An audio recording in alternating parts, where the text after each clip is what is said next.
तो T2 T1 भी अगर R में हैं तो इस तरह से यह फलन, यह संबंध सममित संबंध है।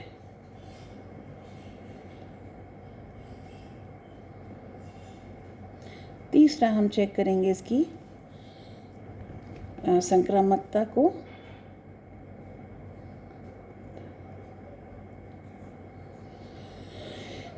आप कहते हैं यदि T1 T2 कोई क्रमिक युग्म R में है तथा T2 T3 कोई दूसरा क्रमिक युग्म भी R में, यानी T1 T2 भी R में है और T2 T3 भी R में है, यानी ये T2 दोनों में कॉमन है। इसका सीधा सा मतलब हुआ कि T1 समरूप हुआ T2 के और T2 समरूप हुआ T3 के। अगर एक त्रिभुज दूसरे के समरूप होता है और दूसरा तीसरे के समरूप होता है तो पहला और तीसरा त्रिभुज भी समरूप होता है। ये सब चीज़ें हम पढ़ के आए थे क्लास 10th में। तो इस तरह से T1 is similar to T3, यानी T1 T3 के समरूप है। तो इससे ये कंक्लूजन निकला कि T1 T3 भी R में होगा। तो आपने देखा जब T1 T2 R में था और T2 T3 भी R में था तो हम इससे एक कंक्लूजन निकाल के लाए कि हर हालत में T1 T3 भी R में होगा। और यदि ऐसा होता है तो निश्चित तौर पर यह संबंध R कैसा संबंध है, एक संक्रामक संबंध है। और अगर ऐसा है यानी एक संबंध चतुल्य भी है, सममित भी है और संक्रामक भी है, तो R एक तुल्यता संबंध है।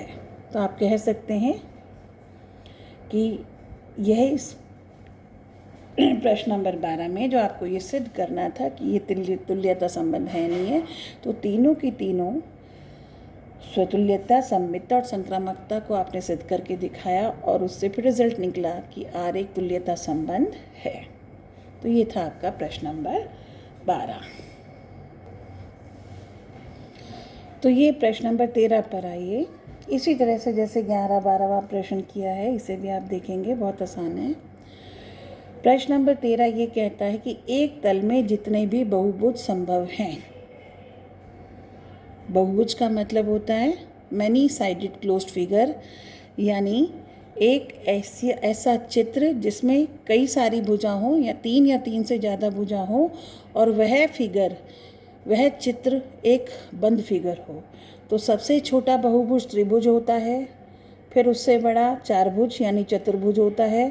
अब चतुर्भुज में 4 भुजाएं होती हैं, फिर उसकी शेप चाहे वो समानांतर चतुर्भुज हो या फिर वो वर्ग हो या आयत हो या वो समचतुर्भुज हो, वो कुछ भी हो सकता है, पर है तो उसमें कुल 4 भुजाएं।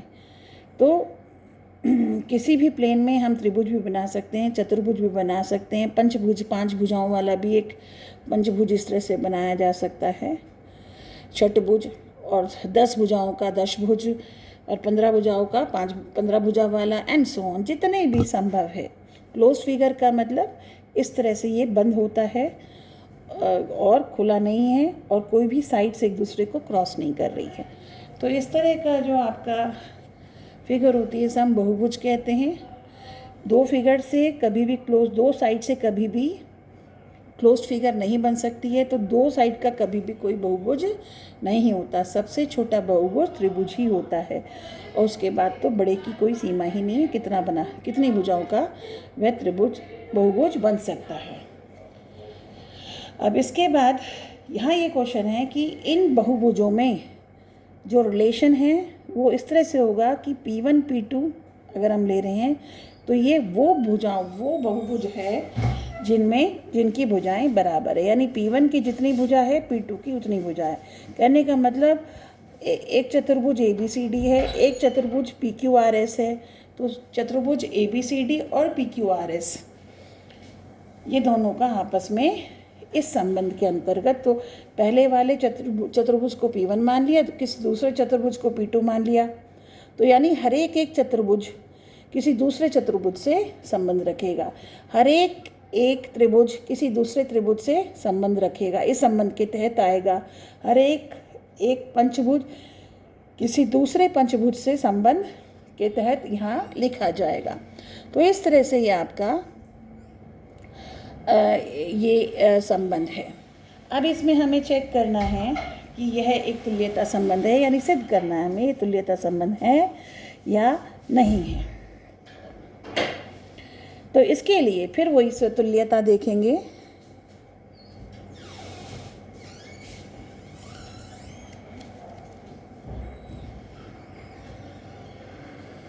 स्वतुल्यता देखिए आप,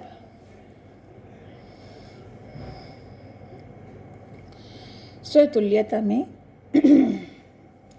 आप कोई भी बहुभुज ले लेते हैं पी ए में, P1 ले लीजिए, माना P1 ए में है, यानी आपने कोई भी बहुभुज ले लिया तो P1 की भुजाओं की संख्या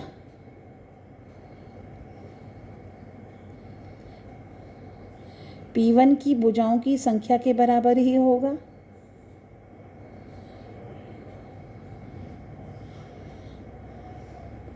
जितनी P1 में है उतनी P1 में होगी। दोनों की एक ही त्रिभुज में ये तो नहीं कह सकते, अगर 4 है तो फिर 5 और 6 और बाकी नहीं हो सकती, 4 है तो फिर 4 ही रहेगी। तो इस तरह से हम कह सकते हैं कि P1 R में होगा।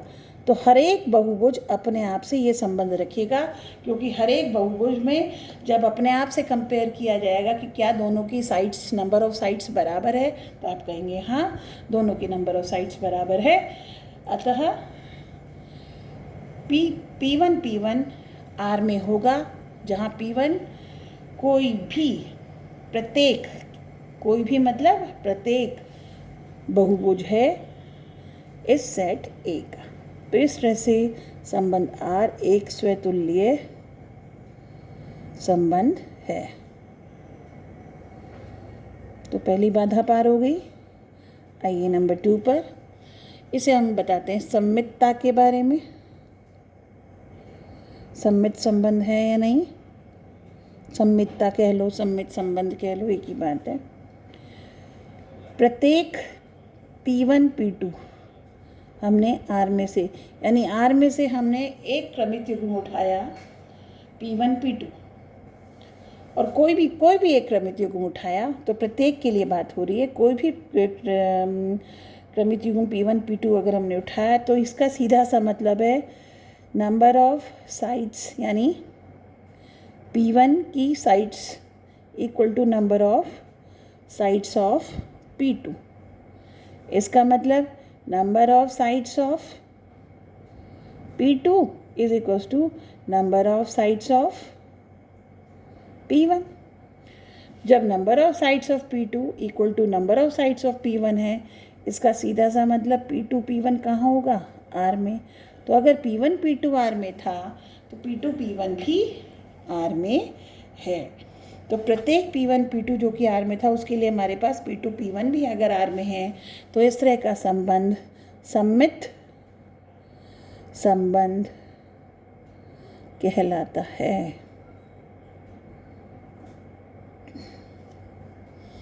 तो ये आपका सममितता, इसका मतलब R एक सममित संबंध है। आएंगे संक्रामकता पर।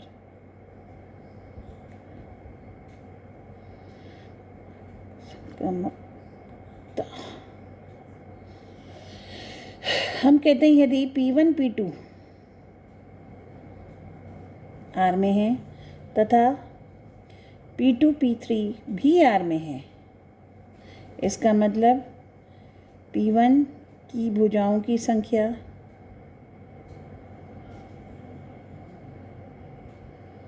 बराबर P2 की भुजाओं की संख्या के होगी। इसी तरह से P2 P3 अगर R में है तो तथा P2 की भुजाओं की संख्या, जितनी भुजा की संख्या बराबर P3 की भुजा की संख्या की होगा। तो यानी जितनी P1 की भुजा उतनी P2 में, और जितनी P2 में उतनी P3 में। इसका सीधा सा मतलब हुआ कि जितनी P1 में हुई उतनी ही P3 में। यहाँ से हम कंक्लूड करते हैं P1 की भुजाओं की संख्या बराबर P3 की भुजाओं की संख्या की होगा। इसका मतलब P1 P3 भी हर हालत में R में होगा। तो यानी आप देख रहे हैं जब P1 P2 R में था और P2 P3 भी R में था, तो हम ये निकाल पाए कि P1 P3 भी हर हालत में R में है। तो इसका सीधा सा मतलब हुआ R एक संक्रामक संबंध है। और अगर ऐसा है तो आपने देखा R स्वतुल्य भी है, सममित भी है, संक्रामक भी है, अतः R एक तुल्यता संबंध होगा। तो यही आपको उसमें सिद्ध करना था। इसी तरह से प्रश्न नंबर 14 पर आप आएंगे। प्रश्न नंबर 14 में आप देख रहे हैं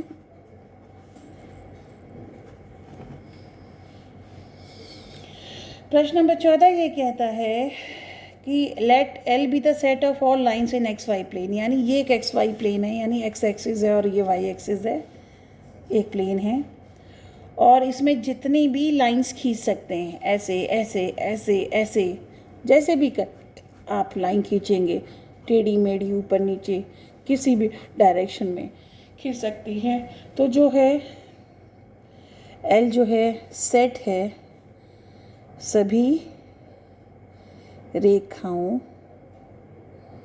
का समुच्चय। मैं इसे शॉर्ट में लिख रही हूँ, आप किताब में जब आप क्वेश्चन पढ़ेंगे आपको ज़्यादा क्लियर हो जाएगा।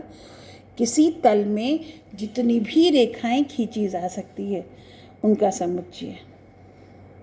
यहाँ किसी तल को और लिख रही हूँ मैं, किसी तल में, ठीक है। बाकी आप इसको ठीक ठीक से किताब से उतार लेंगे, मैं सिर्फ समझाना चाह रही हूँ आपको। और R रिलेशन, R एक रिलेशन है L1 और L2 का,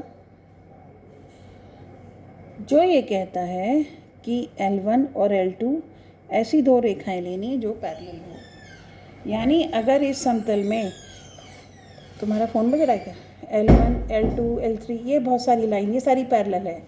ये L1 है, ये L2 है, ये L3 है, ये L4 है, ये L5 है, ये L6 है। तो इसका मतलब L1 L2 के साथ बना रहा है संबंध, L2 L1 L3 के साथ, L3 L4, L3 L5, L6 के साथ। इसी तरह से अगर ये L7 था और ये L8 है तो L7 और L8 का और जितनी लाइन्स यहाँ पैरेलल होंगी वो L7 के साथ और L8 के साथ। ऐसे ही L2 L3 के साथ भी बनाएगा, L4 L2 L3 L2 L4 L3 L2 L5 L2 L6, ऐसी L3 L1 and so on, जितने संभव है वो बन सकते हैं। तो ये उनका एक संबंध है। यानी यहाँ उनके युग्म बनाकर और इस संबंध में रखेंगे, R में रखेंगे, क्रमित युग्म में रखेंगे, जो दो रेखाएं पैरेलल हैं, ठीक है ना। अब ऐसा ज़रूरी कि L1 L2 के साथ भी बना सकता है, L3 L4 L5 सबके साथ संबंध बना सकता है, क्योंकि वो उनके पैरेलल है। तो हमें ये दिखाना है ये भी एक तुल्यता संबंध है। अब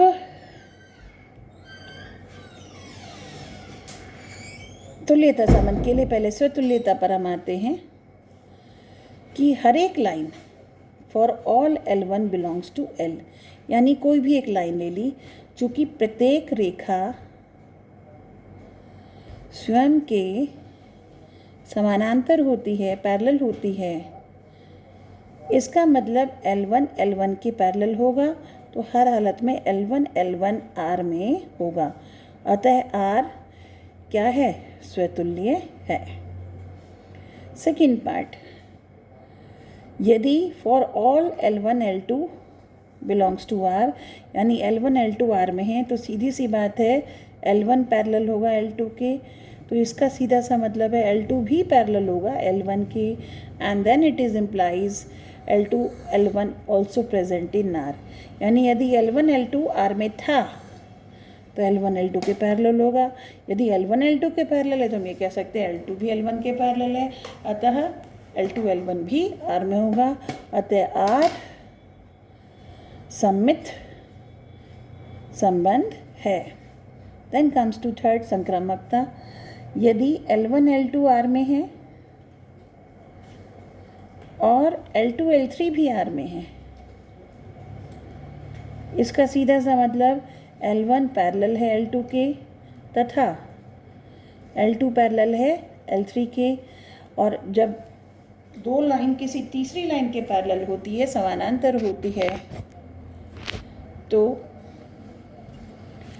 वे आपस में भी पैरेलल होती हैं। यानी L1 L2 के भी पैरेलल है, L3 भी L2 के पैरेलल है। इसका मतलब L1 और L3 आपस में भी पैरेलल यानी समानांतर होंगे। और अगर ऐसा होगा तो निश्चित तौर पे L1 L3 भी R में होगा। अतः R कैसा संबंध है? संक्रामक संबंध है। और अगर ये तीनों हैं तो R कैसा संबंध है? एक तुल्यता संबंध है। तो इस तरह से आपका प्रश्न नंबर 14 भी पूरा हुआ। और इसमें एक पार्ट और पूछा गया है, find the set of all lines related to the lines y equal to 2x + 4। y equal to 2x + 4 के समानांतर जितने भी लाइन हैं उनका सेट बनाइए। तो अगर ऐसा हम देखते हैं, जब लाइन पैरेलल होती है तो x ये वाला पोर्शन y इक्वल टू कोई भी लाइन पैरेलल है तो y equal to mx + c की अगर फॉर्म में है तो y और mx उनका पोर्शन सेम रहेगा, सिर्फ c की वैल्यू चेंज होगी। तो हर वो लाइन जो इनके पैरेलल है, और ये ऐसी लाइनें असंख्य होंगी, तो अगर हम इसका सेट बनाना चाहें तो इसके parallel y equal to 2x + 4, ये अगर एक लाइन है L1 का मैं इसके नाम देती हूँ, तो अगर ये इसके पैरेलल है तो एक सेट ऐसा बनाने को कहा गया है जो इसके पैरेलल हो। तो हम कहेंगे, हम इसे कहेंगे 2x + c, जहाँ c कोई भी वास्तविक संख्या, यहाँ r संबंध नहीं है, यहाँ r सेट है वास्तविक संख्या का समुच्चय है। यानी c को कोई भी वास्तविक मान दोगे तो एक नई लाइन बन के आएगी जो 2x + 4 के पैरेलल होगी। c को मैं 0 देती हूँ तो y equal to 2x + c। तो y इक्वल टू 2x एक ऐसी रेखा है जो y इक्वल टू 2x + 4 के पैरेलल है। फिर मैं c का मान 1 दूँगी तो वो लाइन भी इसके पैरेलल होगी। और c को अलग अलग मान 1/, दे दो, √3 दे दो, कोई भी वास्तविक संख्या दे दो, माइनस में हो, प्लस में हो, आपकी रैशनल नंबर हो, इरेशनल नंबर हो, कुछ भी। तो इस तरह से ये आपका जो इसका नेक्स्ट पार्ट था, एक छोटा सा पार्ट पूछा गया था कि इसके पैरेलल आपका ये उनका संबंध लिखो, वो सेट बनाओ जो इस रेखा के पैरेलल हो। तो y equal to 2x portion same रहेगा अगर रेखा पैरेलल है, सिर्फ इसका जो कांस्टेंट पार्ट होता है ये चेंज होता रहता है। जैसे जैसे ये चेंज होता रहता है एक दूसरी लाइन बनती रहती है जो इसके पैरेलल होती है। तो इस तरह से ये क्वेश्चन नंबर 14 पूरा हुआ। फिर क्वेश्चन नंबर 15 की बात करते हैं हम। क्वेश्चन नंबर 15 में आपसे कहा गया है,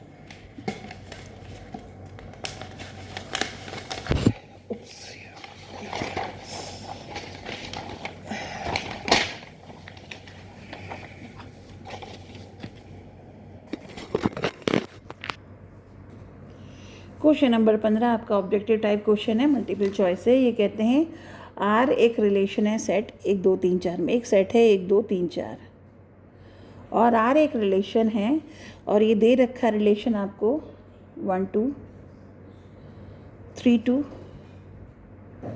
1 1 4 4 1 3 3 3 3 2, ये आपका रिलेशन है।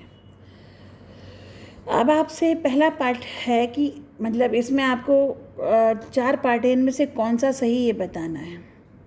तो अब कायदे में इसमें यही देखना है कि ये फंक्शन स्वतुल्य है या नहीं है, सममित है या नहीं है, संक्रामक है या नहीं है। तो आप देखेंगे अगर 1 1 2 2 3 3 4 4 अगर इसमें है तो आप देख रहे हैं 1 1 तो है पर ना तो 2 2 है, 2 2 नहीं है, 3 3 भी है, 4 4 भी है। तो चूंकि 2 2 नहीं है, अगर 2 2 होता तो हर हालत में स्वतुल्य होता, तो चूंकि 2 2 नहीं है, आप कहेंगे चूंकि 2 2 आर में नहीं है अतः यह स्वतुल्य नहीं है। इसके अलावा अब चेक करेंगे हम सम्मितता। जितने मेंबर हैं इनके उल्टे यहाँ होने चाहिए। 1 2 यहाँ है तो 2 1 भी यहाँ होना चाहिए, यहाँ हम नहीं देख पा रहे। ये 2 2 है, 2 2 तो है, सॉरी गलत लिख गई, ये 2 2 है, दिखाई नहीं दिया। तो 2 2 भी है, 1 1 भी है, 3 3 भी है, 4 4 भी है, तो स्वतुल्य है। गलत हो गया, ये गलत लिखा गया था, तो ये स्वतुल्य तो है। आएंगे संक्रामकता पर, सम्मितता पे सॉरी। तो 1 2 है, इसका उल्टा 2 1 नहीं है, तो आप कहेंगे चूँकि 1 2 तो है परंतु 2 1 इसका उल्टा नहीं है अतः यह सम्मित नहीं है। सम्मित के लिए जो उल्टा होना चाहिए, 1 2 है 2 1 नहीं है, एक ही ढूंढना काफ़ी होता है। 2 2 है, इसका उल्टा 2 2 है, 1 1 है, इसका उल्टा 1 1 है, 4 4 है, इसका उल्टा 4 4 है, 1 3 है पर इसका उल्टा 3 1 नहीं है, ऐसी 3 2 है, इसका उल्टा 3 2 3 भी नहीं है, अतः यह संबंध क्या नहीं है, यह सम्मित नहीं है। तो स्वतुल्य तो है पर सम्मित नहीं है। तीसरे पर आएंगे संक्रामकता पर। 1 2 है 2 2 है, ये दोनों सेम आ रहा है तो इसका मतलब 1 2 होना चाहिए और 1 2 है। अब 2 से शुरू होने वाला और कोई नहीं है। अब यहाँ से चलते हैं, 2 2 है तो यहाँ 2 से शुरू होने वाला और कोई नहीं है, ठीक। इसके अलावा 1 1 है, 1 से शुरू होने वाला 1 2 है, 1 1 है 1 2 है, इसका मतलब 1 2 होना चाहिए तो 1 2 है। 1 1 है 1 3 है, इसका मतलब 1 3 होना चाहिए, 1 3 है। अब 4 4 4 से शुरू होने वाला 3 3 है, 3 2 है, इसका मतलब 3 2 होना चाहिए, 3 2 है, 2 2 है, तो 3 2 होना चाहिए तो है। तो इस तरह से आप देख रहे हैं हर एक ए बी यानी पहला दूसरा, मान लो कोई भी एक मेंबर ए बी लिया आर में है, फिर दूसरा हमने ऐसा ढूंढा कि ये और ये मैच कर जाए बी, ये दोनों में, यानी पहले वाले क्रमित युग्म का सेकंड वाला पार्ट और दूसरे क्रमित युग्म का पहला पार्ट सेम होना चाहिए। तब प्रत्येक, अगर हम इस तरह के जो भी कॉम्बिनेशन बना पा रहे हैं तो फिर ए सी अगर आर में होता है तो वह संक्रामक है। और आप देख पा रहे हैं, हमने अभी चेक करके बताया, जैसे 1 2 है आर में और 2 से शुरू होने वाला 2 2 आर में है, इसका मतलब 1 2 आर में होना चाहिए और चूँकि 1 2 आर में है अतः ये चेक हो गया। फिर 2 2 है, फिर 2 से शुरू होने वाला कोई नहीं है, फिर 1 1 है, 1 से शुरू होने वाला, तो आप कहेंगे 1 1 आर में है और 1 2 भी आर में है, इसका मतलब 1 2 आर में होना चाहिए तो 1 2 आर में है। फिर आप देखेंगे 1 1 और 1 3, 1 1 आर में है, 1 3 आर में है, इसका मतलब 1 3 आर में होना चाहिए, 1 3 आर में है। तो 1 पर एंड होने वाले और 1 से शुरू होने वाले हमने देख लिए। अब आइए 4 4 4, ये बी अगर 4 बन रहा है तो बी 4 से कोई शुरू नहीं हो रहा। फिर 3 3 से बात करेंगे कि 3 3 आर में है, 3 2 आर में है, यानी ये दोनों सेम हो रहा है तो 3 2 आर में होना चाहिए और यस 3 2 हमारे पास आर में है। फिर हम देख रहे हैं 3 2 आर में है और 2 से शुरू होने वाला 2 2 भी आर में है, अभी दोनों सेम हो रहे हैं, इसका मतलब ये 3 2 भी आर में होना चाहिए और 3 2 आर में है। तो हमने हर एक चेक किया, यदि ए बी भी आर में है और बी सी भी आर में है तब हम हर बार ढूंढ पा रहे हैं कि ए सी भी आर में है, अतः यह फलन संक्रामक भी है। तो ये फलन स्वतुल्य तो है, संक्रामक भी पर सम्मित नहीं है, इसका सीधा सा मतलब तुल्यता संबंध तो ये है ही नहीं, अतः डी पार्ट तो ये संभव ही नहीं है। तो तुल्यता है, और संक्रामक है, तो कौन सा ये सही बैठेगा? ये बी पार्ट इसका सही बैठेगा। बी जो कह रहा है कि ये रिफ्लेक्सिव है यानी स्वतुल्य है और संक्रामक है पर सिमेट्रिक नहीं है। और आखिरी क्वेश्चन इस एक्सरसाइज का प्रश्न नंबर 16, ये कहता है n set of natural numbers यानी 1 2 3 4 अनंत तक का ये n एक सेट है और R इस तरह से डिफाइंड है कि ए बी इस तरह से क्रमित युग्म लिया जा रहा है कि a = b-2 जहाँ b हर हालत में 6 से ज़्यादा होना चाहिए। तो इसमें करेक्ट आंसर चूज़ करना है आपको कि आप इसे देखेंगे तो आपसे ये पूछा है कि क्रमित दे रखें कई कि 2 4 क्या इसमें है, R में है या नहीं है। आप एक को चेक कर लें। या आपने कहा अगर हम A को क्या रखते हैं 2 तो B कितना आएगा? B आएगा 4।